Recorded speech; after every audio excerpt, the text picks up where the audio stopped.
Welcome back, everybody. And before I get started on the Buick today, I'm going to just do a little quick sit down here. I think I'm going to change the name of the channel.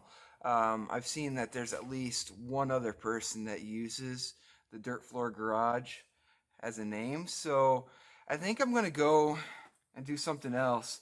This name kind of references my days back in the Army. We always went by last names, and everybody just called me Andy.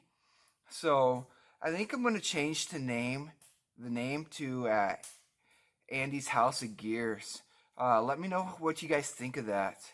Um, it's all gonna be the same stuff, whatever. But I'm gonna change the name. I've searched the Andy's House of Gears, and I haven't seen anything. So hopefully I can use that name and it doesn't get confused with other people's name, channels and whatnot. So I just don't want any confusion with that, if you guys know what I mean. So let me know in the comments what you think of the name, and who knows, if you think of something better or whatever, leave a comment, and I'm up for anything right now. So just tell me what you think about it. Now we're going to get to work on the Buick. Well, I've got a lot accomplished in the last few days. I'm going to walk outside here and show you what I've been doing for the last few days. Take a peek back here. That's the Pontiac there. Not much left of it at all. I pretty much gutted it. I got the heater box, seats. The only thing I want to get out of there, maybe two or three things. I want the rear window because it has a defroster in it. It should fit my Buick. I want to cut the roof off just in case the body work I do on my Buick doesn't last. Who knows? In 10 years or whatever, I might switch it over and do a full roof replacement on it instead of just the repairs I've done. And I want to cut the floor out of there. Those floors are kind of hard to come by, and a lot of people have been asking for like rear floor sections. I know I needed a rear floor section, so I might cut that out and keep the pans and whatnot, and who knows.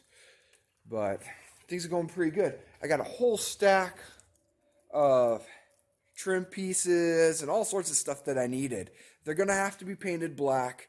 I know they're not the original black ones, but it looked like all Buick did when they painted these cars black with black trim was they just painted the chrome trim. So that's what I'm going to do, because the trim off of that Pontiac, at least for the roof rails and stuff, are the same. So I'm going to use those. Got the heater box down here. I'm going to try to put that in today. I'm going to clean it out. Also, what I want to do is I got this old Buick transmission that's bolted to the LS there up for sale. I don't think I'm going to use that because the bell housing bolts don't line up. And I got a spare transmission now, and those holes should all fit. So I'm going to fit that up today, hopefully too, and see if the bell housing is actually going to work. I got a whole bunch of, I got the seats and stuff back here. Turned out real nice. Got, there we are, spare motors and trim and brake booster, and I got the clusters right there, dash and everything. So I just went to town on that car yesterday. It took me about a day, not even a day, about 4 hours to yank all that interior out. So I've got a nice set of seat belts and stuff. I don't know if I'm going to use the seat belts or not. Let me know if you think that having the gray interior with the red seat belts would look good, because I have red stitching on the interior panels. So when I did the custom door panels, I don't know if I've shown you guys that or not, but leave a comment below and let me know what you think, because a lot of new cars nowadays, they do that crazy different colored seatbelt combination. So it's going to have gray interior with red stitching on the door panels and possibly red seatbelts. I have the gray ones.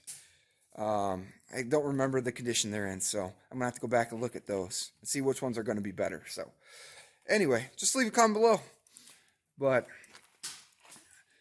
let me get to work on the Buick, and I'll kind of show you what I'm going to do today. Well, First thing I'm going to do today is take these fenders off. My body work time is done on this car. I can't do any more body work because it's too cold. So I'm going to get these fenders out of the way and get them stored somewhere where they're not going to get dented or wet. You do not want to get primer wet. Primer is not sealed, so the water will seep in behind it and it'll just ruin everything. It'll rust, it'll bubble, yeah. You don't want to do that. So I'm going to get these out of the way and get those stored. And I accidentally scratched the firewall right there, the steering shaft, when I was wiggling this car. I got this car wiggled underneath the loft here through these two pillars. It fit, but yeah, while I was doing that, I didn't notice that the steering shaft here was rubbing on the firewall, so I'm gonna have to fix that. Not a big deal, but what I want to do is get the motor mounts off the old Pontiac engine and see if they'll bolt up to my LS, and see if I could drop the motor and trans in here with the fenders off. So I'm going to get that done, and I want to fit the heater box on the body here and get that all cleaned out and stuff today. So I think that's where I'm going to go with it. So we'll see where this goes. Here's another thing I got to do today. The wheel for my cherry picker broke. So I don't know how I'm going to do this. I'm going to try to weld it, but we'll see how this turns out. It's not going to be pretty, that's for sure. The whole thing's broke there, so we'll see how this goes.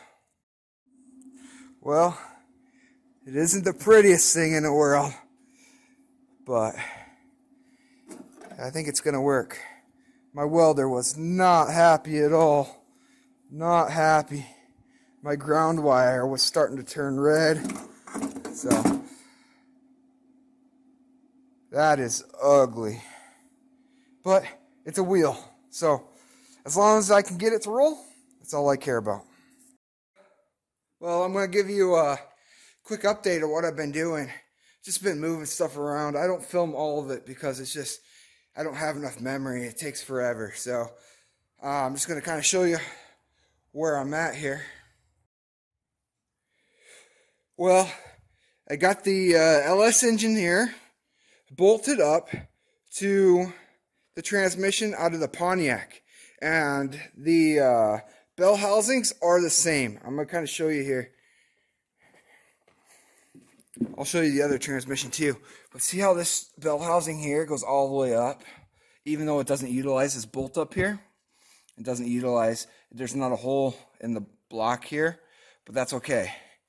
So I can use 1, 2, 3, 4, 5 bell housing bolts, it looks like.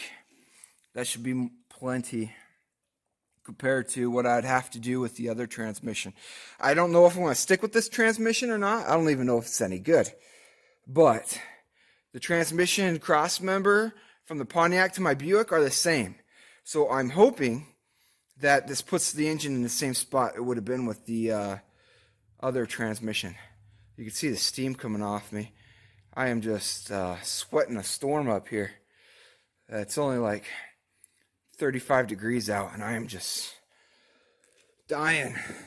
But look at the bell housing on the Buick transmission for the Turbo 6. See how it's notched right here? And it'd be bell housing bolts up here instead of it being up here at the top. So I think this other transmission is going to be a much better bet. So I'm going to keep working on that. I think what I'm going to do now is maybe grab, man, I'd love to pressure wash this thing, but then my floor will turn all muddy. So I don't know what I'm going to do yet. So I'm going to keep working at it. Well, I'm not getting as far as I wanted to today. Just so many challenges here. I got this bell housing, obviously, on the engine here bolted up. But then I decided to wash this because I am putting it in. It's not staying in, but I'm using it for mock-up, and I didn't want it to be all greasy.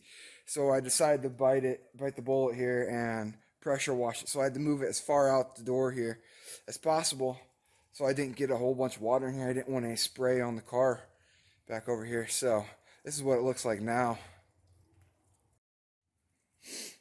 Hardly looks like the same transmission, but it still needs a little bit of cleanup. It's still not there yet. I did blow off the bottom of the block there too, an oil pan, but I was trying to make sure I didn't get anything higher up. I'm not too worried about the dirt up on the valve covers in the valley area. That's all getting pulled apart when I do the intake and whatnot, so I'm not even going to worry about that right now. I just want to get this cleaned up so I can get it in there for mock-up and whatnot, and we'll go from there. But it's all cleaned up for the most part. So I'm going to keep plugging away here. I'm just rolling the engine hoist here on these boards, giving it something sturdy to roll on. So it's a slow process, but it's working. So I'm going to keep plugging away. Well, as you can see behind me here, the motor and trans are in the car. I have a trans mount for it, but I got to get a universal LS G-body conversion kit for the motor mounts. They make them, so I can either move the engine an inch forward or an inch back, depending, or standard. So I'm going to have to get those mounts ordered up and maybe start getting the stuff for the turbo flanges and all that stuff, get the body mounts ordered. So we're in a really good spot right now. I don't know if I'm ever going to pull this back out or not. I know I said it was for mock-up, but it is such a pain.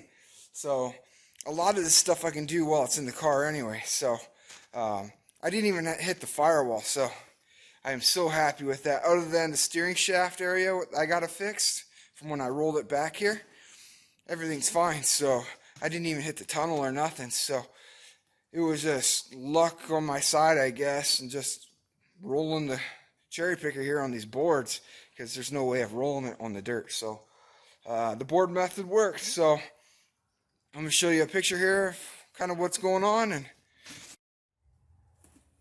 it's a better picture of what's going on here.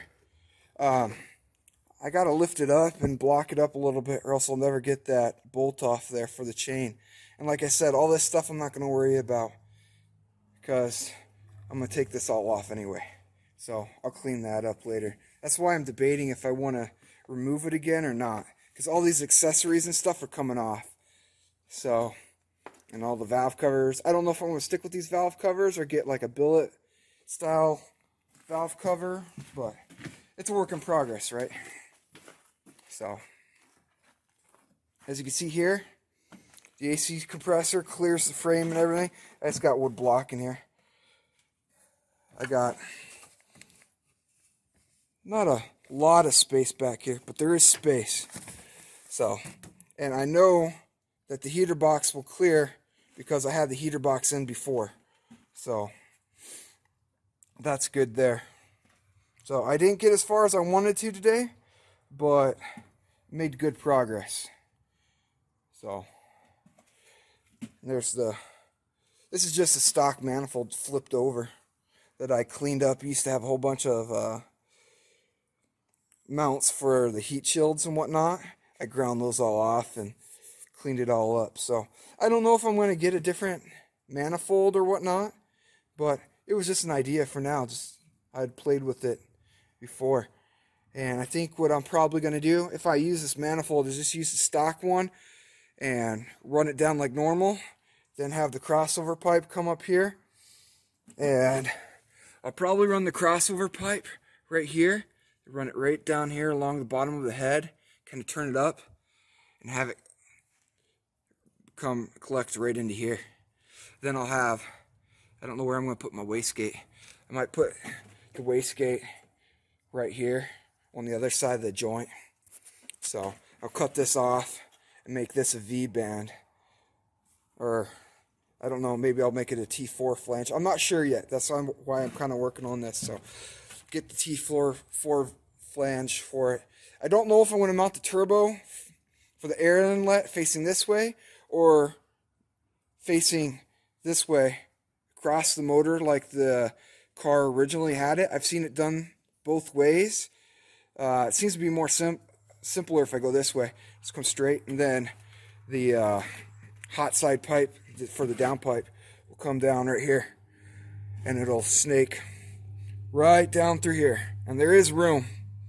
So if I curl that up here and join in here, turbo facing here, then pipe come back down here. Should work. So that's my plan. So this is going to be a wrap of this episode of let's not call it Dirt Floor Garage anymore. Andy's House of Gears. That sounds better. So, yeah, I'm going to ditch the old name just because somebody else is using it, so it gets too confusing and whatnot. So, got a lot of work done today. I'm so happy that transmission bolted up. The torque converter's in there and everything. It clearance, and all I gotta do is bolt the torque converter to the flywheel. So that's really cool. Order up some mounts, whatnot. Order up the ECU. So I'm not gonna order a lot of that stuff yet, but some of the piping and whatnot. Definitely get the engine mounts and the body mounts. I gotta get the body mounts ordered so I can get the whole clearance issues and, get the body on the frame and get the engine put where it needs to be, and so I could check all my clearances before I get these pipes ordered and whatnot, start building this turbo kit. So that's going to be it. Please like, subscribe to my channel, leave a comment below, let me know what you think. I'll see you next time.